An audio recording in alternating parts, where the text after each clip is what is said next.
check my linguistics. Let me break it down to you. Apholistic, cannibalistic tendency, born recreation.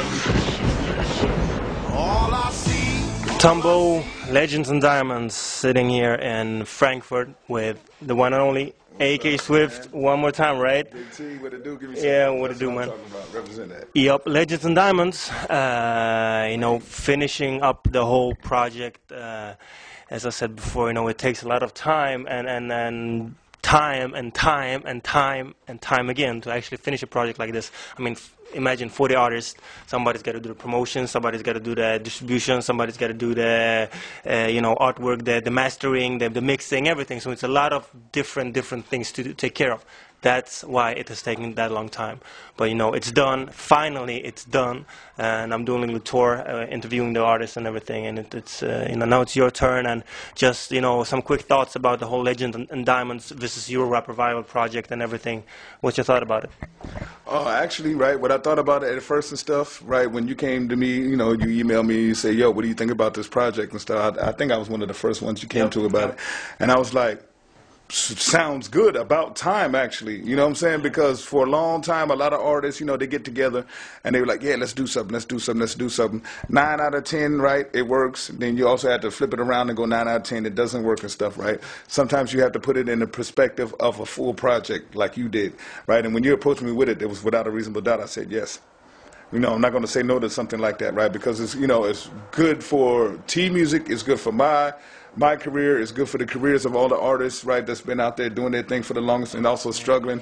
You know, the whole business has changed up with MP3 downloads and whatnot and stuff like that. So, you know, we trying to get back where we belong and what we deserve to be at. Where we, I'll better say where we deserve to be Music at. from the heart, from the soul, right? Exactly. Poetry. Exactly. You know, and then when you came with the Euro Rap Revival idea stuff, at first I was like, okay, good first pitch. You know what I'm saying, for it. And then later on when you came with Legends and Diamonds, I was like, that's it. Yeah.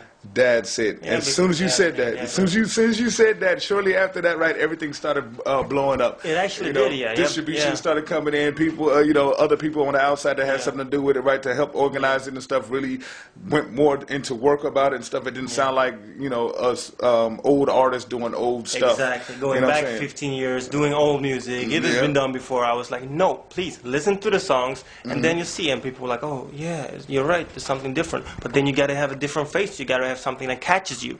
You know, and then I thought, okay, maybe I got the wrong name. Like, Euro Rap Revival. Revival of what? Of something old? No, it's got to be something different. So I thought, some like new, you know, new artists, new talents versus the legends. And what do you call them? Talents. You call them, you know, unpolished diamonds. Legends, diamonds, boom. There it is. And that was, you know, and after that, actually, boom.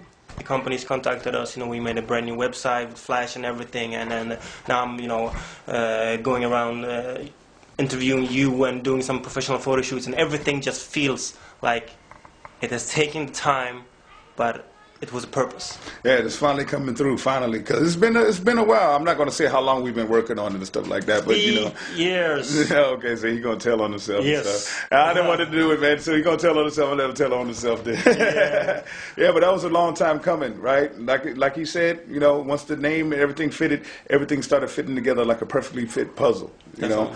And, you know, I did my verses, I dropped my stuff and everything like that, and I had a real good time with it, especially working with some of the artists that I known for so long, some that actually came out before I even came out, and some that actually came out after I came out way back in the day, you know.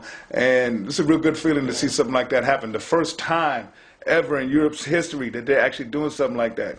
A lot of people should be ashamed of themselves for not even doing it before then. Yeah, definitely. And you know, one of my favorite songs on the album is actually The World is Hot and Cold, that features you, that features Lamar, that features Michael Amir, and of course the great Genuine Love. And you know, everything just, I don't think that people realize that, you know, for example, 5 such great artists on one track was like, whoa, and you know, that track is really fat.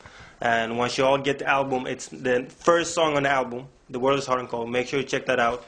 And you know, just some quick thoughts about that song. I mean, from your type of view.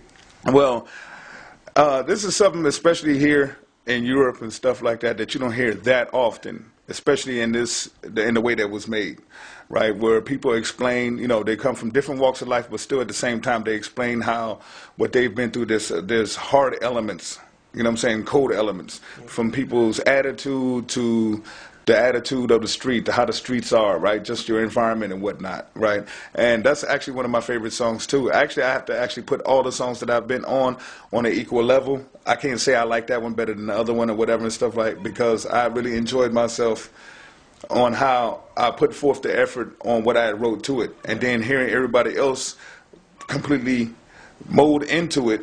Yep. And stuff like that, and it became one fluid song. Yep. You know, it's, yeah, you know, it's hard elements. I mean, I come from the south side of Chicago, yeah. You know, from the ghetto, you know, the ghetto in Germany, you know what I'm saying? But, yeah. Hey, it don't make no difference, man, where, you know, the thug is most safest at home, you know what I'm saying? So, but, you know, it's one of many songs. I mean, we got 15 songs in Volume 1. The Volume 2, already 10 songs from Volume 2 are done. We got a lot of plans for the future. I think that you can never give up the love and the passion you got for the music, because once you do that, everything just drops. So that's one thing I never actually wanted to. You know, I've had some hard days. You know, this is not done in time, and this is not done in time, and this person is not doing his thing, and so I thought that if you really, really want to do something, do it yourself. There it is. There it is. Best said. Best said, and you know, young man, I had to give him credit, man. He went and put in some work, man. I'm like, go ahead, man, shoot. You know what I'm saying? He's like, I'm gonna do this, I'm gonna do this, do this. And when he said he's gonna do it, he did do it. As much as it stressed him out, and sometimes you used to see his face, man. He had luggage underneath his eyes, man, because he couldn't sleep for days without turning any, you know? White, even more white. But you know, it's done, and it's actually a good feeling inside, and that, you know, the music gets out there. That's the purpose with it. And, you know, so on legendsanddiamonds.com you will see all the pictures, you know, everything, how you can buy the album, and interviews, and, you know, merchandise coming up. And so, you know, just to sum up this little interview, what are your hopes for the project in terms of the future? Well, my hopes are basically with any other artist. I mean, actually, I better said, my hopes for this project is like the first time I've ever rapped. Okay?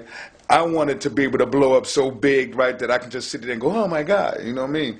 Where I can be like, that's what I'm talking about. That's what I've been working my whole life for. You know what I'm saying? I want that attitude, you know, I'm maintaining that attitude like when I brought out my first record. Well, the first record didn't sell that much, my first record, to be honest with you. But I was just happy that knowing that it was out, one. Two, to see that to want to have success with it. That's actually the most important part of it. Knowing that a lot of people out there is really listening to you, right, and enjoying your music. And definitely those who've been missing us for a very long time get to finally hear us again on some new stuff, you know what I mean? Together. That's what I'm talking about. And that, it's the first time in history, man. That was the dream, and the dream is coming true to you. Yes, sir. So make sure you check that out, and, you know, thanks a lot for having me here, you know, and then we see you in your stereos, in your car systems and everything, all right? Right, peace out. I made a street DNA. I heal like Wolverine, still feeling pain, breaking chains, and hard and cold like penitentiary steel. I can't kneel, cause I stand for my ride till I die. Now that's real, that's real, that's real.